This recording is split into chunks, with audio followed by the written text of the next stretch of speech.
Okay, so when talking about the climate emergency, what does this really mean and what can we do about it?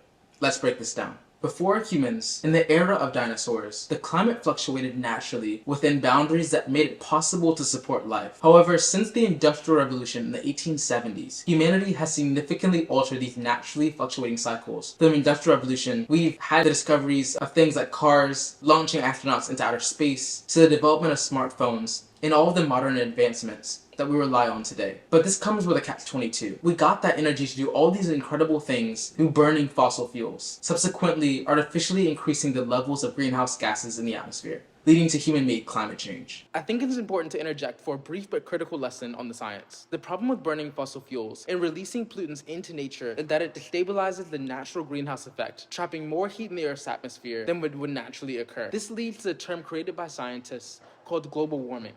I tend to not use this term anymore as Americans link global warming to a nicer day at the beach, but that's not what we're talking about here. So instead, commonly used terms today are the climate emergency and the climate crisis. And the consequences of the climate emergency are shocking.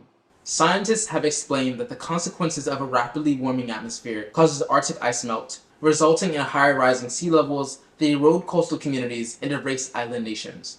But that's not all. The climate crisis also contributes to more frequent and severe weather events, like hurricanes, droughts, and heat waves, which can devastate communities, ecosystems, and natural habitats. Just 4 months ago, unprecedented rainfall and flooding caused 400,000 people to lose power in many states across the East Coast, occurring well outside of the typical tropical storm season. Another impact of climate change is rising ocean acidification. Caused by absorbing more CO2, it harms marine life, disturbs food chains, and bleaches coral reefs. According to an environmental charity, Friends of the Earth, by 2050 there could be up to 1.2 billion people displaced by rising global temperatures and extreme weather events. In the case of 2017's hurricane season, Hurricanes Harvey, Irma, and Maria caused thousands of people in both the Caribbean and the United States to be displaced. If you read the news, you would have probably heard of terms like net zero, carbon capture, carbon offsetting, and the United Nations Climate Conference. All of these multinational corporations and wealthy nations are doing this in aim to tell you that everything is going to be fine. But that's not true. The story of climate change is still unfolding, and we must ensure that we are the ones to write it. The solution to climate change is simple: to stop burning fossil fuels and invest in renewable energy sources like solar and wind. But it's important to not only just prevent current and future impacts of climate change, but to rebuild the communities and ecosystems that have already been impacted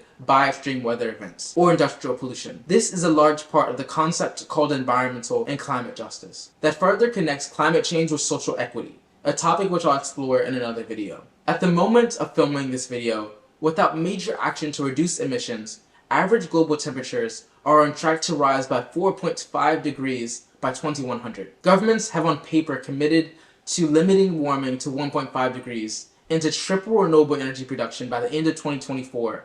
However, no country is on track to reach that limiting target. It's leaving also a gap of empty promises and unmet action. But amid the challenges we face, we have to remember the incredible strides and proactive measures already being put in place to end the use of fossil fuels.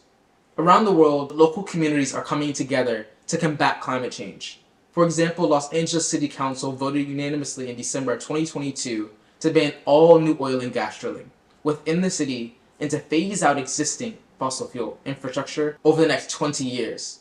Renewable energy, once a niche market, now produces 29% of the world's energy, according to the United Nations. And let us not forget us, young people. Tens of millions of people have been organizing around the world to push for further climate action. And system scale change from the schools we work in to the companies we work at is not only possible, but is proven to work. We must have the courage to keep speaking up and question the assumed norms and practices worldwide.